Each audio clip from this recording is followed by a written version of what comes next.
நீர்வளம். நீரின்றி அமையாது உலகு. தமிழ்நாட்டின் நீர்வளத்தினை பாதுகாத்து மேம்படுத்திடும் பொருட்டு வரும் நிதியாண்டு முதல் ஒருங்கிணைந்த நீர்வள மேம்பாட்டு திட்டம் comprehensive water resources development program 2000 கோடி ரூபாய் மதிப்பீட்டில் செயல்படுத்தப்படும்.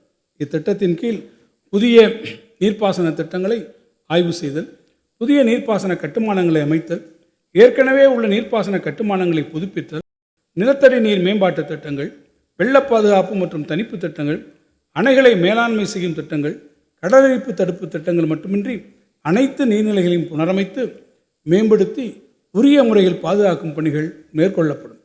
சென்னை மற்றும் அதனை சுற்றியுள்ள நீர் ஆதாரங்கள் மற்றும் கடல் நீரை நன்னீராக்கும் திட்டத்தில் கிடைக்கப்பெறும் குடிநீரை கொண்டு சென்னை மாநகரத்தின் குடிநீர் தேவை நிறைவு செய்யப்பட்டு வருகிறது. எனினும் சென்னையில் நாளுக்கு நாள் மக்கள் தொகை பெருகி வருவதாலும் மாறிவரும் பருவநிலை மாற்றத்தினால் அவ்வப்போது ஏற்படும் குடிநீர் தட்டுப்பாட்டை நீக்கவும் புதிய நீர்த்திட்டங்களை அமைப்பது இன்றியமையாததாகும்.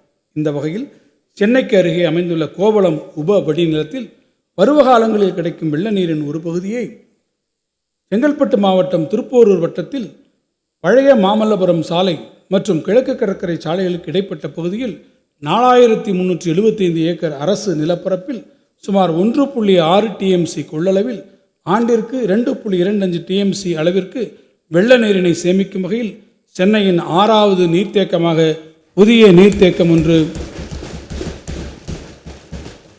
350 கோடி ரூபாய் மதிப்பீட்டில் அமைக்கப்படும்.